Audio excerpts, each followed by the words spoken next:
Welcome to B&W Insights. I am your host, Mark Seifert, and today we are on site at the APWA Spring Conference up here in Brookfield, Wisconsin.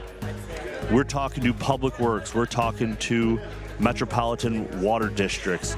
We're talking to our first ever village president. I'm excited to talk weather today.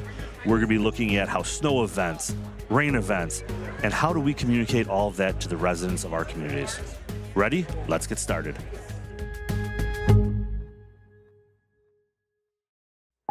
Our first guest today comes to us from the Madison Metropolitan Sewerage District. He currently is the executive director, has been there 8 years. Let's welcome Eric Dundee. All right, thanks for having me. This is a new show for me, so I'm excited to kind of get my lay of the land. But how long have you been at the district? I mentioned 8 years, but what's your roles and how have you progressed with your career? Yeah, so I started my career actually in consulting in Florida. Oh, wow. Actually moved up to the Madison area and did consulting there, moved to the city of Madison for engineering, and then moved over to the sewerage district, which is a different entity than the city. Right. And 7 years as operations and maintenance director, and now 1 year plus a few months as executive director. So with our topic today of weather and how Public Works is really affected by weather, you've really hit the two spectrums in the United States. You've hit Florida, where it's hot and rainy, and now you're in the middle of Wisconsin, where we get almost everything. You get warm in the summer, you get really cold in the winter. Yeah. You've really hit the spectrum here. I have, and interesting, my career actually in Florida, we weathered Katrina. Okay. Before it became Katrina in New Orleans, which is totally different. So I had an experience of going through a hurricane for stormwater, all stormwater planning. Oh, wow. And then come to the sewerage district, and now you're not concentrating on the stormwater as much as what's getting into the sewer that you don't want in the sewer. Absolutely. So yeah, it's definitely different, but still the same emergency management style of reactions. So how long have you been coming to this show? So APWA, I actually just got a pin today. It's been 15 years. Congratulations. I've been organizing the shows for about 10 years, which has been just that thing outside of work that you can volunteer for. Right. That works out. Nice. So what drew you to this field? What drew you to Public Works and servitude and really helping the community? Yeah, actually, I think you just recapped what I was going to say. Public Works for me is something that most people don't think about until their day goes bad. Mm-hmm. I can do work, make somebody's life better without needing to show off or go do some big press event. If somebody back when I was with the city of Madison was like, wow, this road is really smooth, the curb and gutter's doing great, got it. The other part is the ownership. You live where you work. Mm-hmm. You serve yourself, you have people ask you questions and you answer it. Well, next thing you know, that becomes a community connection. And what I really like about my position now is instead of worrying about the project that's right now, now I'm worried about what's happening 10 years from now or 20 years from now. And for us in our service area, Madison, Dane County, Wisconsin, fastest growing county in the state. Right. We serve 440,000 people. Wow. The 20-year projection is somewhere in the 600,000 people range. So for my job, it is now we need to be ready for another 150,000 plus people that we have to serve. That's crazy that, and, you know, when you probably got into this field, you weren't thinking you were going to be taking the sewerage of 600,000 people. You were worried about stormwater pumps down in Florida. This is a huge jump. And, you know, today our main topic is how are, utilities planning for these rain events and snow events and how are you handling them? So I want to jump into how are you prioritizing, obviously you guys have a pretty close system in Madison County or at Madison, but you still have to plan for these weather events that are becoming more and more extreme. Yep. Whether it's power surges or lightning events or wind events, how are you taking that as you are looking at expanding? How is weather really affecting that? Yeah, so I do have to take a step back and talk about the journey. When I came to the sewerage district, we did not have a formal emergency response plan. Oh, wow. So when emergency happened, we used to call it cowboy up. Everybody stays late, comes in early, does whatever, and you attack whatever the problem is. Right. We have now started to use the FEMA system for incident command. Okay. We are now using that with our partners when we respond to things. We're doing trainings for them.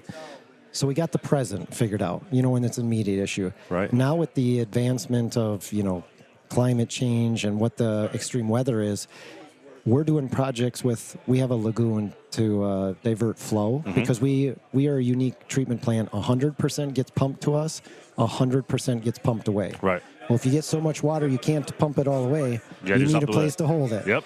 Well, we actually have to raise the dikes for that. That's a project we would not think about doing, but with the extreme weather and how much flow comes, we have to raise it to protect it. So it goes from small day-to-day things all the way up to large capital projects. Yeah, and as we look at, you guys over the last, I feel as I look at the radar, this part of Wisconsin has just been getting hit week after week after week with storms that just seem like they're sitting on top of you guys. Yep.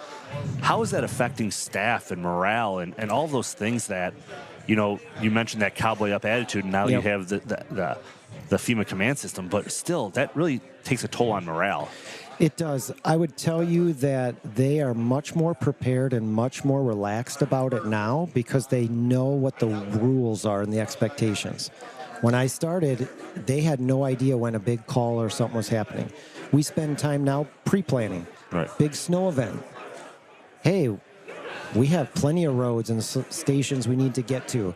So we, just like small public works agencies, plan our staff to come in at 11 o'clock at night to go clear roads and be ready for the staff. Right. All the way to rain events. Hey, we were going to put 5 people on call. When we call you, come in. If there's no emergency happening, awesome. Yeah. But at least they can plan with their families and make it a little more relaxed. That helps out, especially long term. People who've been doing this 10, 15, 20 year staff members, they can get burnt out. Yeah. And that's what you're trying to prevent, so you keep them fresh and use their minds instead of always making them stressed out. Yeah, and if we can just pause on that, that is the one great thing about the district is our people stay and they're very committed. Right. Part of their teaching of the next generation of people that are going to stay, I hope, is that exact thing. They are relaxed and they're able to explain, nope, this is what's expected. So it is very helpful to know if somebody's going out to a pump station and somebody's trained them how to respond. Right. So moving on to snow, you mentioned snow. Obviously, with a sewerage district, you mentioned in our pre-conversation the wastewater didn't stay 50 to 55 degrees. You don't worry about freezing or anything. But it goes back to that staffing issue of your staff still has to go out there. So how has your operations changed or anything you're doing changed based on keeping your staff safe? Yeah, so what I like to make sure people understand is for our sewage district, we got about 130 staff and we operate like a small community. Wow. We have budget, finance, accounting, PR, operations, maintenance, the treatment plant. So basically everything you can think of as a department in a small community, we have it. Mm-hmm. So we have a facility maintenance crew that does snow operations. We have our facility maintenance crew take care of ice when it forms on sidewalks to keep people safe. Our operators are there 24 hours a day. So for us, our safety person sends out the email. It is going to be -10 wind chill. Right. Cover up. Wear your yak tracks. Do all those things. Absolutely. So yeah, we operate that same way, and for us, safety's number one. So we are trying to make sure, obviously, the treatment of the water happens, but 2, we keep our people safe. Last couple questions as we kind of wrap up here. You're dealing with the community in a different way, almost with your district. You're not dealing with the roadways. You're not dealing with the trees and all that, but how do you make sure that the community understands what you guys are doing every day, 24/7, 365? I'd love for you to tell me the answer to that. In my position, we serve 24 customer communities. Right. So I have 24 bosses. Mm-hmm. And then I have 9 commissioners who are also my bosses. And I spend most of my time with my public relations and communication staff working on the message, because somebody wants to hear it different than the other. But ultimately, we're actually running a new campaign on billboards around Madison in the next couple weeks about we're the pros that clean your water. That's awesome. Just try to keep it as simple as possible for people, because if you're an engineer like I am, you want to talk about the bugs doing the work, but people don't care. Yeah. You know, like, They want to make sure they can flush the toilet. the little kids love it. They love to come in and do the toilet test, we call it, which is put a Kleenex in or put a toilet paper and see what happens to the toilet when you flush it. But, we're trying to get to the masses. That is awesome. Well, thank you so much today, Eric. I appreciate it. We're glad that, people are starting to walk by the booth now. So have a great rest of your show, and thank you so much. Yeah, I appreciate you guys helping get the message out. Thanks. You. On to our next guest. From the village of Paddock Lake and our first village president on the podcast, we want to welcome Alex Attia. Alex, welcome. Thank you for having me. Great being here. So, Alex, meeting you today, your story is very interesting. Being in public works in Illinois, Yes. moving north, Yep. and now becoming a village president. It intrigues me a ton, but I want to start by what drew you to public works to start? It was guidance from my professors. I went to the University of Northern Illinois University. I was a poli-sci major, and I'm like, well, what am I going to do with poli-sci major? And my professors at the time said, hey, would you ever consider public administration? And Northern has one of the top master's programs, and I said, sure. They're like, you'll love it. They find you a paid internship, tuition's free, and we're one of the top in the country. And I'm like, why not? No brainer. No brainer. So that's how I started, and I was always interested in public works. I mean, I had the avenue to go as a village administrator, manager, but I was always interested in public works, and then started during my first internship was at the village of Schaumburg as an intern, and then I went on to after about a year, 2 years there, and I was involved in their accreditation program, got them to be the first accredited agency in all of North America, and then became assistant to the director of public works in Libertyville, and then assistant director of public works at the village of Winnetka, and then director of public works for Skokie, village of Skokie. So you've seen most of Northern Illinois, and you've had some different roles in administration. Yes. So really, you've been able to grow your career as you grew in a department as well, which Yes. It's very interesting to see. You made those transitions, and now you're running an entire city as village president. I am. Well, yeah. Well, I wouldn't say I'm running it. I'd say the people elected me to represent them. But I have a wonderful staff of, believe it or not, village of Paddock Lake is a total population of 3,000. We have a total staff of full-time employees of 8 people. And that includes our public works. Village administrator is wonderful to work with, and he does a great job for our community. So, from your standpoint, being hands-on in public works and now as a village president, how does that allow you your hands-on time, let you understand some of the difficulties that public works may be going through, roadway issues, these weather events that we're seeing? You've experienced them firsthand. Yes. And now you're able to communicate that to your residents. I do. And social media is, obviously we have our village meetings, we have our board meetings, and everybody from the public is welcome to attend.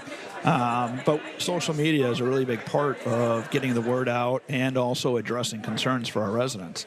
There's just a resident page, Paddock Lake page, and a lot of our residents are very interactive there, and they'll share information or they'll post concerns, most recently with all the rain we've received and the flooding. And so they'll post their concerns on there, and past presidents weren't involved or on social media. I am, and so I've been able to address a lot of our residents' concerns in real time without having them to come to a meeting and wait for next month, for example, for a meeting to occur. And I'm able to give them factual information. And from a public works perspective, knowing public works, I'm able to really drill down and give them specific reasons or explanations as to what's happening, as opposed to just from a political standpoint. Yeah, your answers are rooted in facts and what you've done, comparatively to this is a general overall political answer that, correct, hey, we're just we're washing this over, which also has to help your staff out. It does. They're not worried about, hey, what's being said on social media, is somebody not... Right. They have a former director actually there fighting for them. Supporting them, right? And because we don't allow our staff to go on social media and put in their perspective. Much of our staff are residents. But there's a fine line that you don't want to cross as a resident and a village employee. So yes, I take that on as because I serve the public and the residents, but I also support our staff who do a wonderful job. And a lot of times residents don't see that side. You know, public works, nobody ever hears about public works unless something goes wrong. Right. And so a lot of our residents and the public don't see what happens behind the scenes that truly benefit them and serve them. So, as village president, obviously budgets are coming through. You guys are working through, you know, your financials. How do you take the experience you've had in public works when you see, hey, we need all of this work done. We have infrastructure work here, infrastructure work here, right? And then you're seeing that, you know, budget come through. And you're saying, oh, I wish we could do it all. Yeah. How do you work through that? Yeah, we can't do it all, right? There's only limited resources, but we put a plan together. I work with my staff and the rest of the trustees on the board, and when we put a budget together, we plan for it. And we've always planned. Tim, our village administrator, and past boards, most recently, have always taken the steps to actually budget and plan for capital improvements or infrastructure improvements. So we identify what the issue is, and we say, all right, let's identify the cost and and how to resolve it, and then let's figure out how to get it done, whether it's today or down the road, but we want to get it done. So, obviously, I'm sure you plowed snow when you were in public works. I did, CDL license and all. So, as you moved north to Wisconsin, there's probably a little bit more snow. There is. How does having that background of being out there plowing snow help you with resident complaints? Yeah, that's a great question. We've been fortunate that we're getting an award today for our salting, which we're very proud of in our snow plowing. And so, yeah, I mean, if they're posting on social media, and quite honestly, I'll be honest, we don't get a lot of snowplow complaints because our staff is really on top of it. Hence why you're getting an award today. Yeah, that's right. But if they do, and I do know the snow plan. You know, every community that is got a great snow response has a good snow plan. So I do know what the snow plan is. I do know what the schedule is. So, if there's an issue and there's a resident complaint, I can address it. And my staff is great. Our village administrator is great. We're always on cue to talk to each other. So we'll call each other and say, hey, I got this complaint, and give me some insight. So, last two questions I have for you, and this one really I'm interested to hear the answer in is, what's the most important you learned in public works that you've now taken to your next step? Yes, it's a very good question. I remember being a director of public works, and I remember how village boards would respond in many cases or some cases or interact with village staff. And many times I didn't appreciate it. So I take that on to the village side, and knowing the others being in the public official, I trust my staff. Right. I'm confident in my staff, and they know that I'm there to support them. I think that's very important. I also know what is important to a community as far as infrastructure goes, having a public works background. And I'm not focused on pretty trees or pretty flowers or aesthetics. It's the infrastructure that's most important to a community. And so I relay that to the board and the rest of the trustees. And then, Tim Papanda, our village administrator, and I know that when he's talking about something public works related, I know what he's talking about, and we just gel real well. Awesome. Yeah. Last question for you is, this year's National Public Works Week theme is Rooted in Service, Powered by Community. What would you like your community to understand about the work that your team in Public Works does every day? That's a great question. There's a lot that I'd like them to know, but that as a community and that a public works staff is that they're always doing their very best. They care. Many of our staff members live in the community, so they have an interest in making sure that they do what's great for our community and that our community benefits from that. So awesome. Yeah. Well, thank you so much, Alex. I Thank you. appreciate it. And we're on to our next guest. Wonderful. Our next guest comes to us from the city of South Milwaukee, where she is the city engineer for the past 2 years. We are welcoming Genevieve Stolenwerk.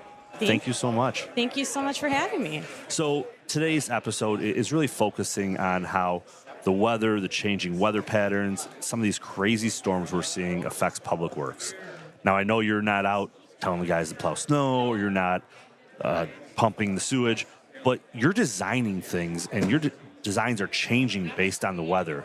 So I really want to focus on how do you see some of these changes happening. So we'll get into that in a little bit, but I want to ask, how many times have you came to this conference? That is an excellent question. I don't know. They kind of all blur together after a little while. I think maybe 7-8 years. Okay, so you've been Yeah. coming to this one for a few times. Yeah. What drew you into public works? Well, starting school as civil engineering, I was a structural engineer, and that's where I thought I wanted to go. And there are some really great programs at some consultant firms where I was able to rotate through all the disciplines of civil engineering and kind of found my home with municipal. Okay. You can see firsthand your impact. It's very tangible, being able to work with the communities and seeing the improvements in front of you. That's a 180-degree difference from structural engineering to municipal. Though couldn't be two further apart disciplines. I agree entirely. So I was very grateful to do that rotation to figure out where I wanted to be, right? Well, and I'm sure there's many people who are glad that you found your home in the municipal side government. So as we look at weather and really the rain events that every guest I've talked to here in Wisconsin, I've mentioned over the last 3 weeks, it seems like you guys have been getting inundated with rain every week, every day. It's a new big event. But how are you in the capital planning seeing these events happening and saying, what do we need to be planning for 1 year, 3 year, 5, 10 years out? Yeah. So a lot of our systems, when we're going through our redesigns, we're finding are dramatically undersized for what our current rain capacities are. So even getting a 10-year storm to be able to fit in your system is a huge task, right? We're directly next to Lake Michigan. We are discharging straight to the lake, so we have that to kind of think about. But we've been trying to do as many stormwater analysis, doing larger drainage studies to figure out what's going on, looking at permeable pavers to kind of take some more capacity off of the street. So a lot of more creative options, especially at this conference, to kind of learn more about.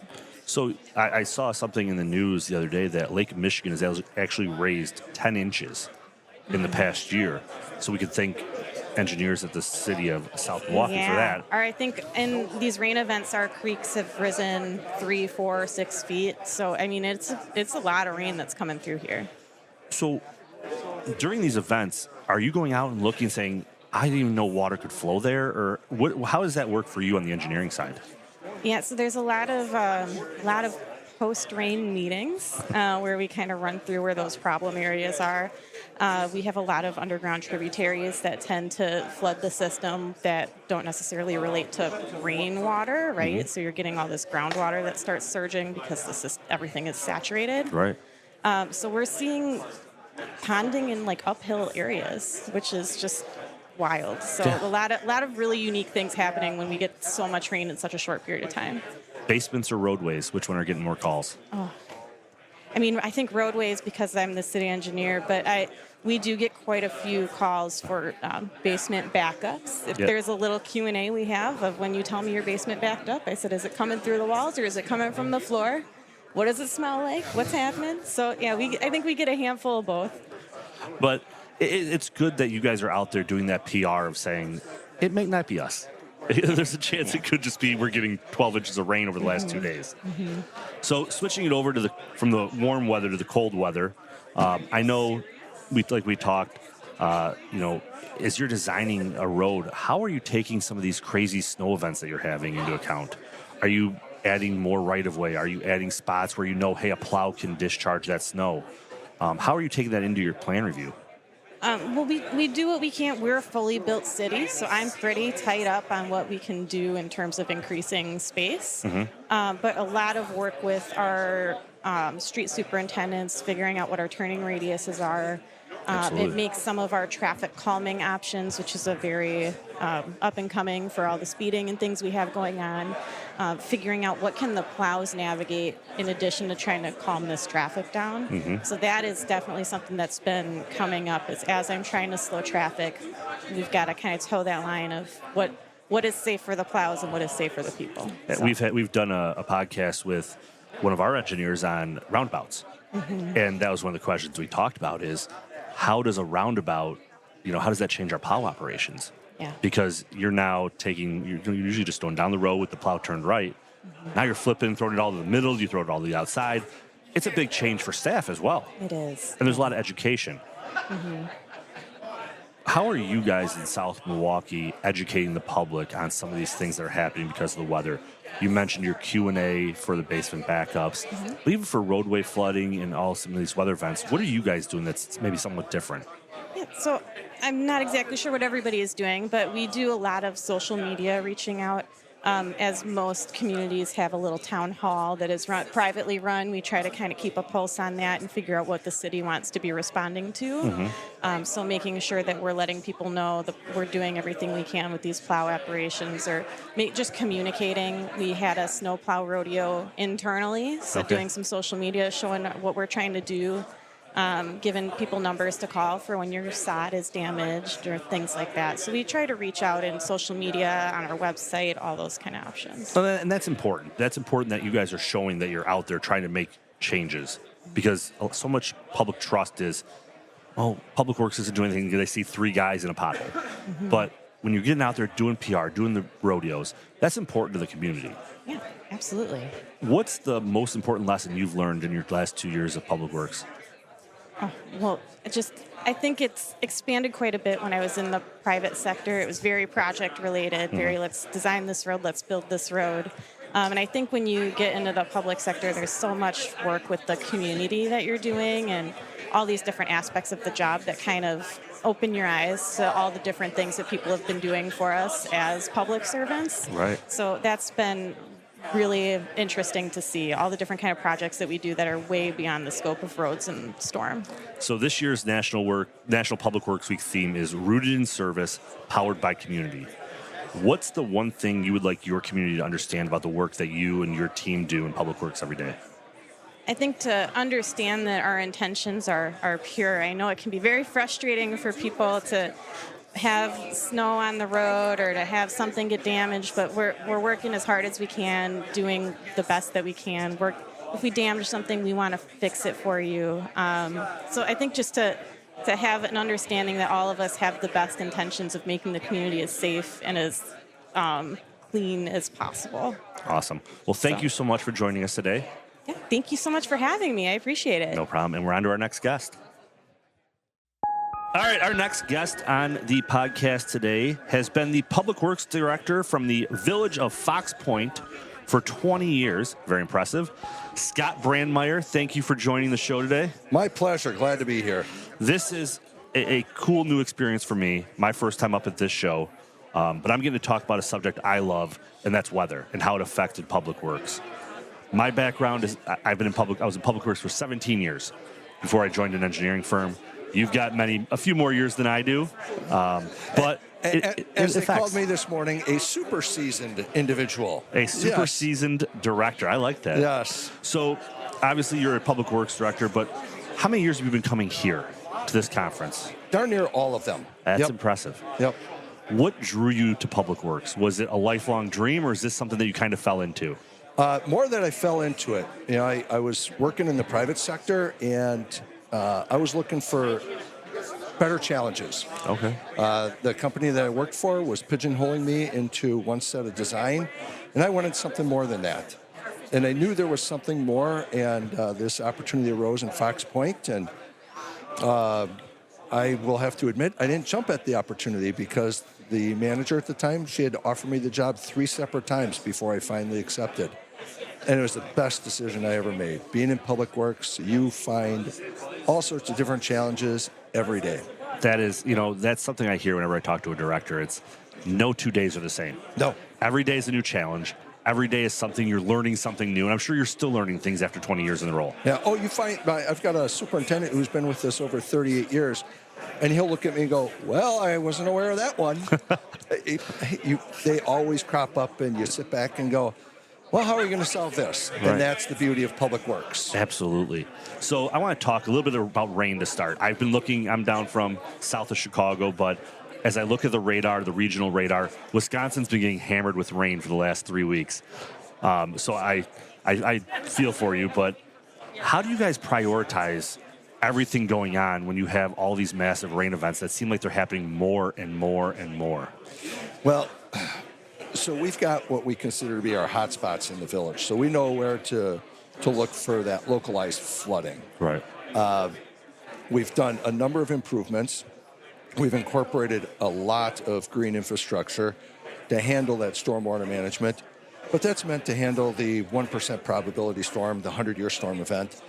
And it does darn well in those events. But when you get 12 inches in 12 hours or 3.5 inches in 2 hours, no system can be designed to handle that. So then you manage your worst case scenarios and you evaluate each location, and you've got crews ready to address what's happening. Has anything in the past rain events in the last month revealed anything to you that you had not seen yet? Yes. We now have bluff failure because we're right along the Lake Michigan shoreline. The bluff is anywhere from 100 to 140 foot tall. And last week, Tuesday and Wednesday, we had all those rain events. I spoke to the manager and said, I'm concerned. I'm looking at the soils. They're looking a little soupy. I think we might have a slope failure here, and I'm going to try and find a geotechnical engineer. Less than a week later, we're out inspecting locations. Private property owner reached out to me. She said, hey, can you come take a look at my backyard? Look at her backyard, and she's got part of her bluff failing. Oh, wow. And then we've got a pedestrian path that extends down the bluff, gravel pedestrian path, and we inspected that and found that bluff sank 2.5 feet. Holy cow. So it's a sheer drop-off for a portion of the path, and we just shut it down, and now we're still trying to find the geotech to say, what next? Yeah, that's all. That a lot of times in public works, that what it is. What's next? Yep. How do we know the problem? What's the solution? Yes. So switching 180 degrees over to the other part of the year, you guys are getting some decent snow amounts this last winter that I saw come through. Yep. What stands out about the last major snow event that you guys experienced? That'd probably have to be the one in November where you were out leaf sucking Thanksgiving week. Guys came in on overtime the day after Thanksgiving. They were in on overtime on Saturday. And it was a rain event in the morning. And by lunchtime, it switched to snow, a heavy, wet snow. Yeah. So we had sucked as many leaves as we could, and we had to quickly run back to the shop, take off the leaf axe, convert to plows, and start plowing. And you can't imagine how many people were so irritated that we weren't able to get all of the leaves picked up before the snow event. Because you should have known, Scott, that it was going to start at noon, and you should have. Yes, absolutely. Yeah. But no, that's part of public works. Is it can change at the snap of a finger, and you're out doing your normal day, and your day changes 180 degrees. Yep. Yeah. So what one change that you've made in the last 20 years to your snow program that you see through technology or the way you're operating that's made a huge impact? We're critical on reducing the amount of salt usage. And so what we've done is focused on how can we reduce that sodium concentration, if you will, in the receiving bodies of water. So we'll spot salt intersections. We'll salt our main drags. But we don't salt every single street anymore. And then the board just approved us for retrofitting one of our trucks for brine. Nice.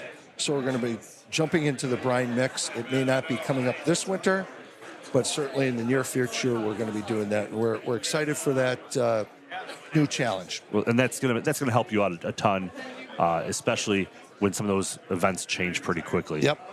So a couple more questions for you today is, what's something that you wish that, when you have these complex public works issues that the public understood?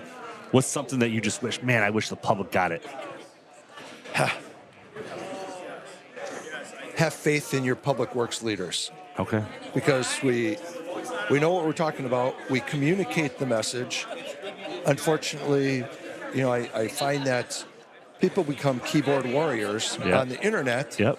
And they look at what everybody else is doing and say, well, why aren't we doing this? Right. And so it's about communicating the message, because what happens in Fox Point is different than what might happen in Brown Deer or Whitefish Bay, a different community. We're a rural cross-section with ditches. where another community is all curb and gutter. Right. So you got different animals at play, and it's the communication of the proper message. But we're pretty good at getting that message out to folks. So this year's National Public Works Week theme is Rooted in Service, Powered by Community. What's the most important lesson you've learned as a public works leader? Well, that rooting in service, that's why I'm here. I just really enjoy serving the people. And it sounds crazy. People would think that servitude isn't a good thing. But there's a lot of joy and satisfaction that comes from being able to take care of people's needs. That's awesome. I appreciate your time today, Scott. Yeah, not a problem. Really enjoyed it. Thank you so much, and we're on to our next guest. All right. Thank you. We're here with our next guest from the city of De Pere, the street superintendent for the past 7 years, Tony Feetzer. Thank you. Tony, so today is an episode about weather and rain and public perception and snow, which I'm sure you have a lot of experience with being in the suburbs of Green Bay. But let's start with, how did you get into public works? Well, actually, I was a police officer for 10 years prior to getting into public works. That is the that is the strangest jump I've had that I've ever heard of. Yep. So you wanted to do more work? So, yeah, well, you would think. Actually, some life changes had happened, and I was looking to make a change. All right. And went from the Green Bay Police Department to the Green Bay Public Works Department. And after a short time in there, was promoted to superintendent, I think, within 2 years. Nice. And oversaw the operations there. And then 7 years ago, I moved down south a little bit to the city of De Pere. So what drew you to public works? Was it, I mean, obviously going from the police department to public works, there's a little bit of a change, but it's still serving the community just in a different way. So what drew you to public works? Absolutely. And my 10 years in law enforcement, I would see street sweepers, I would see snowplows. You know, there'd be times I'd get frustrated because I didn't fully understand what they're doing. And you know, they're the unsung heroes, you know, and I still believe that today. But just not knowing what they did and then actually getting into learning a little bit more about it was that behind the scenes, you know, law enforcement, firefighters, paramedics, you know, they interact with the public, but not. We are on every street every day. We are a garbage, or every week, I should say. Garbage trucks are on every street. We're dealing with the quality of life, core duties for everybody's life, and every single day. So that to me was like a really resonated with what can we do to help improve lives, and not even be recognized for it. That's awesome. I love that story, and I'm going to use that, and I'm going to talk about that for weeks to come on that one. So let's talk about rain events. I know. I've mentioned that every guest already today is, over the last couple weeks, I've been watching the radar. We're getting storms down where I am, but I look up at Wisconsin, and it just seems like day after day after day. You guys have been just getting inundated with rain events. Right. So how do you prioritize those improvements that you're working on when the rainfall patterns just keep changing and changing? Sure. I feel that we have to maintain what we have to go in and do a big capital improvement project and the cost that's associated with it. So our teams are constantly maintaining our swale drainage systems, stormwater ponds, and those are the cheap things that we can do to ensure that our stormwater is getting to where it can go. Mother Nature still has its own course of action of what's going to happen, but as these rivers get higher and higher. But for us, a lot of it is just being proactive in the maintenance side of things versus the financial investment. Yes. So is there anything in the last few weeks that you've learned about your infrastructure that you didn't know about when all these rain events came through? Well, we recognize that our improvements in the last 5 years of doing this swale maintenance has actually helped us and being able to get the water through and not having the vegetation blocking the drainage. But we have inflow and infiltration issues. We've recognized the I&I issues that we're seeing whenever we televise areas and try to make those repairs. And the more stormwater that we get and seeing that flowing in, that definitely is impacting wastewater. Right. So for you, basements or roadways, which one's getting more calls? We get more roadways, primarily because I think the people are calling before it gets to their basement. Okay. Obviously, the basements impact them directly, but when they start to look out the window and see it, they're calling ahead of time. Well, that's good for you. Yes. So let's switch 180 degrees from the summer to the winter. What stands out about the last major snow event you guys had? Yeah. Well, we just had that blizzard back in March. The largest storm in 138 years and the second largest in record, I believe, in Wisconsin. So we had 26.1 inches in 2 days with 40 to 50 mile-an-hour winds. So for us, it was a really impactful where we recognized how committed our team was and is, how our community recognized that this was coming and actually listening and staying home and staying off the roads. That really helped us. But we were just kind of like, again, at Mother Nature's beck and call there of like, it's just going to come. We know it's coming. Be prepared the best we can. And I feel we came out of it very well. So how far in advance were you preparing for when you see this? Obviously, we look at the weather reports, and they're saying storm of the century every day for the whole entire winter. But as we get closer and closer, it's becoming a realistic thing. Yes. At what point do you make the call and say, this is happening? And about the week prior, one of our mechanics was joking that his weather app said 12 to 24 inches, and we're like, that's not happening. And as he got a couple days out, was like, this is going to be pretty significant. So that's when we sat down, and it was a good solid day of writing a plan down, then coming back to it and thinking, okay, well, how did, because we have 13 street team members. Right. So it's like, I got to get them on the road, but I also got to get them rest, and how do we have 24-hour coverage? So it's a lot of just editing, make the plan, then edit the plan, and then, so we were several days ahead of time, and then I wanted to get that out to the team so that they at least had a plan of when they were kind of expected to be there, and instead of just being taken by surprise. So what's something that you've seen over the last 7 years as a superintendent that has changed, that's helped your team? I feel that we've impacted with equipment. We have really good quality equipment. We joke that the city of De Pere is the Beverly Hills of Brown County. I like it. So we are a very financially sound community, being a suburb. And we've invested in quality equipment. We've got the buy-in from the team. The team has insight in when we purchase equipment of what do we want. We're taking their input, so there's that buy-in. We have our AVL system, which is basically GPS, and lets us know when the plows are up, plows down, spread around, where we've been, how fast.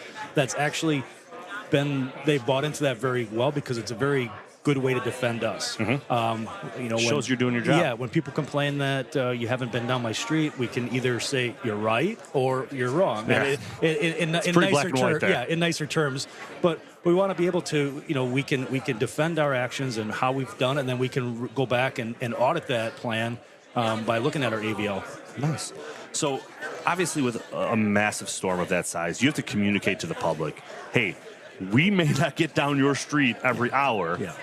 But we're going to get it done. So how do you communicate some of these challenges and challenging situations to your residents? Sure. We have a communication specialist that works out of our city hall, but works on all of our social media campaigns and getting that message out to that team. But we have a very good relationship with the police department and fire department. So every weather event that's coming forecasted, I email them, the mayor, the city manager, our plan, so that they know, hey, trucks will be in at X time and we'll be here this long, so that they can kind of feel comfortable, or if they have a concern about things, and then they have a feeling of when we're going to be there, so that if they have an emergency, we can lead them to that if they can't get there. Well, I assume your background in law enforcement, that kind of, you have that ability to talk to the police department and say, hey, I've done this. I've been in your shoes. We're going to help you. We may not be perfect, but we're there for you.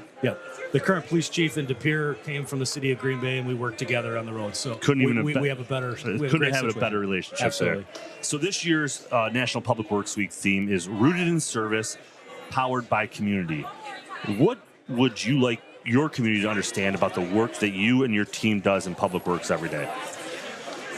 Well, when I think about it, if our services were shut down for a month or two, the quality of life of any community is going to show, whether it's sewer backups or traffic signals or water, streets being plowed or garbage picked up. So for us, we aren't being recognized for the services that we do. It's usually when something doesn't happen. Right. But at the same point, like, we take for granted all of those little things that make our life that much better, and we don't think about it, and our team don't ask for that praise. But I just want, our public to recognize the great work that our men and women in our department do to help keep our city looking like the Beverly Hills of Brown County. I have no doubt under your leadership it does. Thank you so much for joining us today. Thank you. On to our next guest.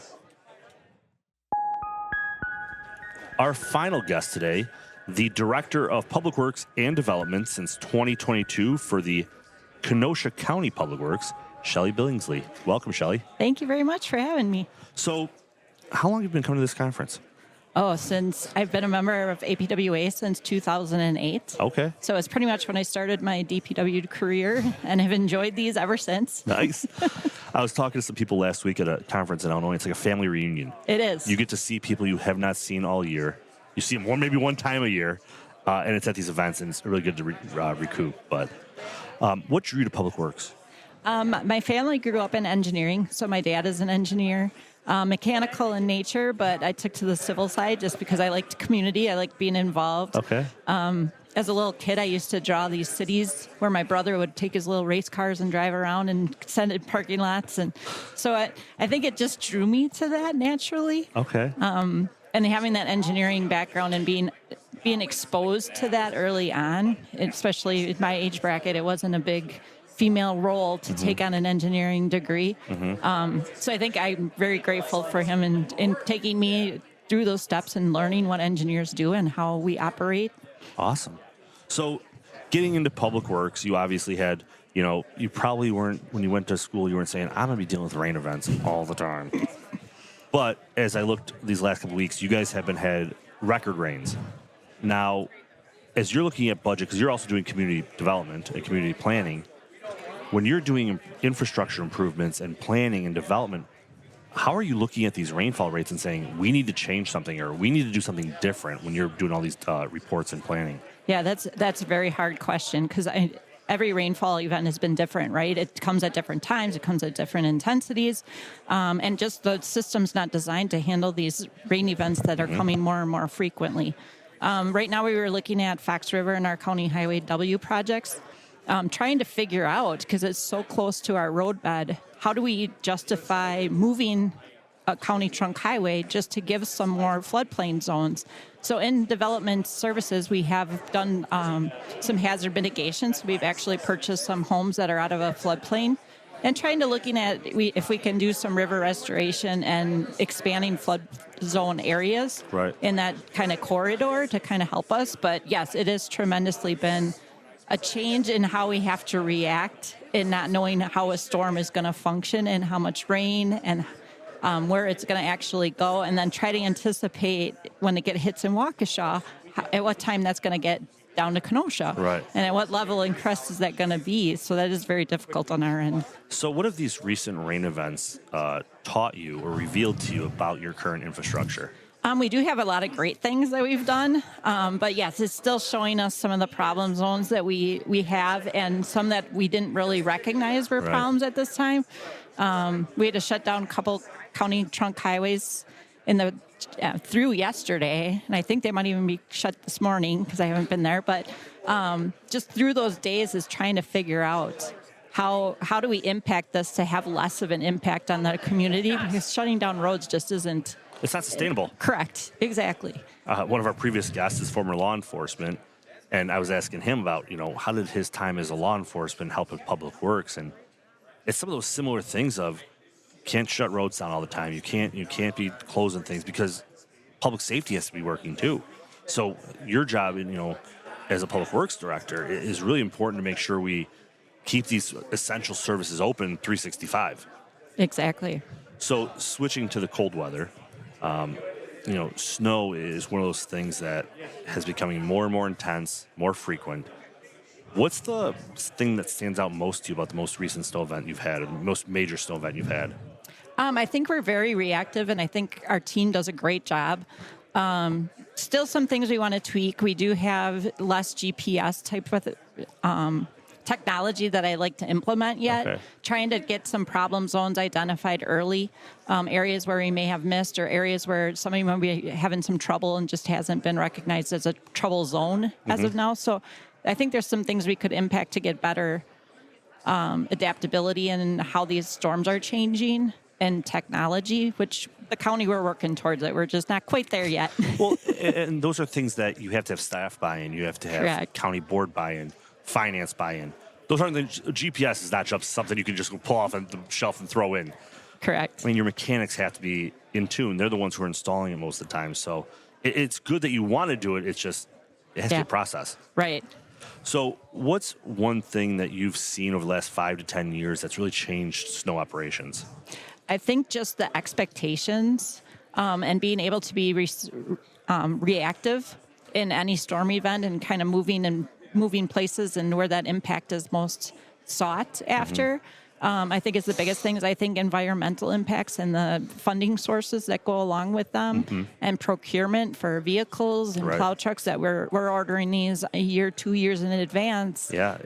You're trying to keep these as long as possible, but that's not always necessarily the case. Yeah. So it's trying to adapt to that too. So, obviously in the county position you're in, you have a large swath of people who really you're reporting to. So how do you take some of these large county issues that may not affect all parts of the county, but really get that message out to those specific people? I think communication is key.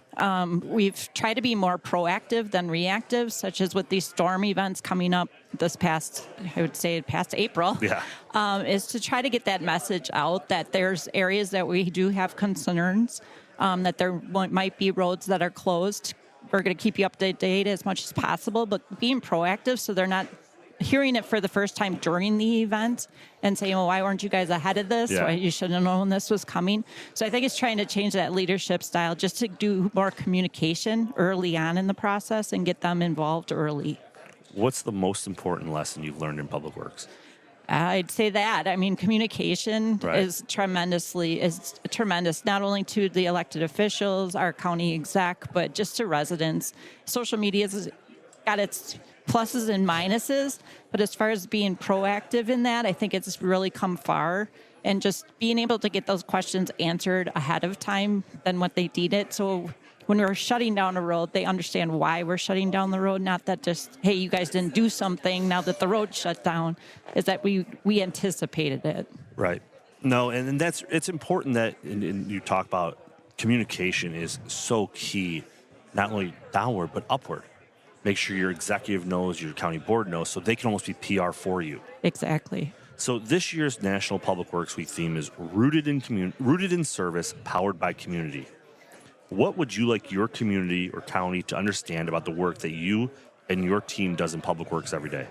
I think the most important thing is when everything's going well, they don't necessarily see behind the things, but when the things break and we're out there fixing them, that's what they see. So it means trying to understand we are reliable and that the community, we are out there to try to better the community and keep people safe and to just have a better understanding that we're trying to be as proactive as we can, but there's still a lot of functions that, funding is just an obstacle we got to jump through, right?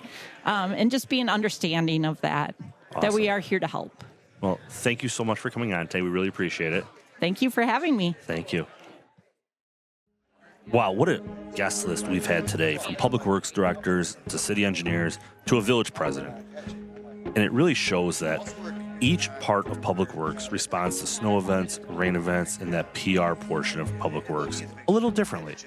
And that's okay, because each community is different, each community has their own challenges, and each community has to do things their own way. For our entire team here at Baxter Woodman, like, share, subscribe, and have a great day.